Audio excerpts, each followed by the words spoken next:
हम लवरंग गोनपा, छोखुर गोनपा और डिम्पू गोनपा के बारे में जानेंगे। लवरंग गोनपा को की गोनपा का शाखा गोनपा माना जाता है, जिसका उद्देश्य लाहौल में विशेषकर चंद्रा घाटी में बौद्ध धर्म के प्रचार के लिए स्थापित किया गया है।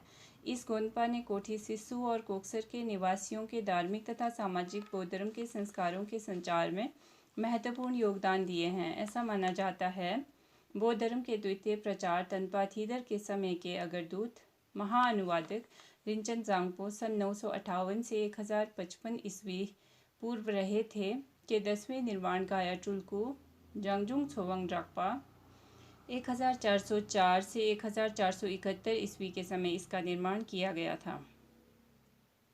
एक लोक अनुश्रुति के अनुसार इससे पहले एक गोनपा था जिसे विख्यात अनुवादक रालोत्सावा ने निर्माण किया था। उन्हीं के कारण ही इस क्षेत्र का नाम रंगलो पड़ गया। ग्राम गोनपाथंग के गांववासी इस गोनपा में के चाकरी का कार्य किया करते थे, जो पंजाब टेनेंसी एक्ट के पश्चात समाप्त हो गया। इस गोनपा के पुस्तकालय में आचार्य नागार्जुन कृत सहस्रिक प्रज्ञा पारमित, जिसे बुम कहा जाता है, के संपूर्ण तिब्बती अनुवाद ग्रंथ और कुछ अन्य बौद्ध सूत्रों के पांडुलिपियां सुरक्षित हैं। गोनपा का मुख्य धर्मपाल छोखांग श्रीदेवी पलदन लामो हैं, जिनकी एक मूर्ति भी वहां स्थापित है। श्रीदेवी की एक प्राचीन स्वयंभू आकृति लवरंग गोनपा के सीध में चंद्रा नदी के पार पलदन लामो जल प्रपात के साथ दिखाई देता है। इसी कारण इस गोनपा का धर्मपाल श्रीदेवी को बनाया होगा। प्राचीन काल में की गोनपा से 3-4 लामागण कुछ समय के लिए लवरंग गोनपा में आकर रहते थे और यहाँ के निवासियों के धार्मिक तथा सामाजिक अनुष्ठान में भाग लिया करते थे और सामान्य बौद्ध जनों को बुद्ध की शिक्षा भी दिया करते थे। प्रायः 50-60 वर्ष का समय बीता कि गोनपा से लामाओं का आना बंद हो गया।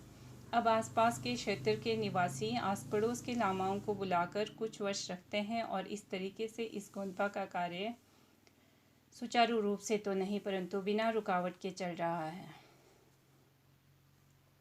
छोखोर गोनपा। छोखोर गोनपा लवरंग गोनपा से 1.5-2 किलोमीटर पर स्थित है। प्राचीन समय में शायद ये छोटा सा बौद्ध मंदिर रहा होगा। मंदिर में रखे मूर्तियों से ये अनुमान लगाया जा सकता है कि ये मंदिर लाहौल के अति प्राचीन मंदिरों में से एक रहा होगा। यहाँ स्थित अष्टधातु की तारा देवी ड्रोलमा की मूर्ति के बारे में लोक श्रुति के अनुसार बोध गया से उड़कर रोहतांग पार होकर छोखोर में स्थापित हुआ है। ये मूर्ति भारतीय मूर्तिकला का एक अनुपम नमूना है और मूर्ति के सिर पर अक्षोभ्य बुद्ध की मूर्ति स्थापित है। इसके अतिरिक्त एक छोटी पत्थर की बुद्ध की मूर्ति है जो गांधार शैली में निर्मित है और मूर्ति के पीछे ख्रोष्टी लिपि में अंकित बुद्ध मंत्र लिखे हैं। शायद ये मूर्ति द्वितीय या तृतीय शताब्दी का है। छोखोर के तारा देवी की मूर्ति संपूर्ण जिला लाहौल स्पीति में विख्यात है। डिम्पुक गोनपा। एक अन्य गोनपा लाहौल के प्रथम गांव डिम्पुक में भी स्थित है, जो एक गुफानुमा पहाड़ी के भीतर निर्माण किया गया है। ऐसा लगता है कि लवरंग और डिम्पुक गोनपा दोनों की गोनपा के लामाओं के अधीन रहा होगा। डिम्पुक गोनपा में एक विशेष ऐतिहासिक वस्तु संरक्षित है, वे एक तीर है। इस तीर के बारे में ये मशहूर है कि इसे तिब्बत के किसी गौरपुन ने गारतोक में मरे हुए घोड़े के लाश को खाते समय गिद्ध इकट्ठे हुए थे, उनको तीर मारा था और एक तीर एक गिद्ध के पीठ में चुभ गया।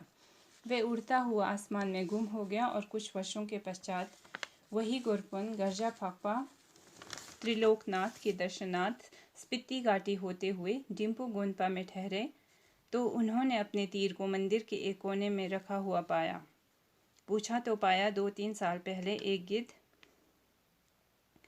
उड़ता हुआ शाम को मंदिर के ऊपर घोंसले में पहुंचा, परंतु वे घोंसले के भीतर नहीं जा सका और मंदिर के छत में गिरकर मर गया। लामा ने उसके पीठ पर चुभे हुए तीर को निकालकर गोनपा में रख दिया। इस पर गारपुन और लामा ने दिन का गणित किया तो उन्हें ऐसा लगा कि जिस दिन गारपुन ने गिद्ध को तीर मारा था उसी दिन गिद्ध डिम्पुक पहुंच गया। अनुमानित गारतोक से डिम्पुक की दूरी 20 दिन घोड़ों के पड़ाव का है।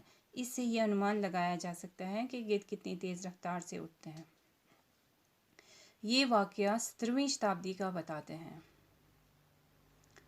डिम्पुक से 4 किलोमीटर की दूरी पर तेलिंग गांव के समीप जंखार फलों के ऊपर पहाड़ी गुफा में विख्यात करग्युत्पा संप्रदाय के योगी परम बटारक गोछांगवा 13वीं शताब्दी में कुछ समय के लिए तपस्या करते रहे थे। इस बारे में आसपास के लोगों द्वारा सुनाया जाता है। इसकी सत्यता के लिए कुछ लोग सीढ़ी द्वारा ऊपर गुफा में चढ़े और वहां इसके प्रमाण भी मिले थे। धन्यवाद।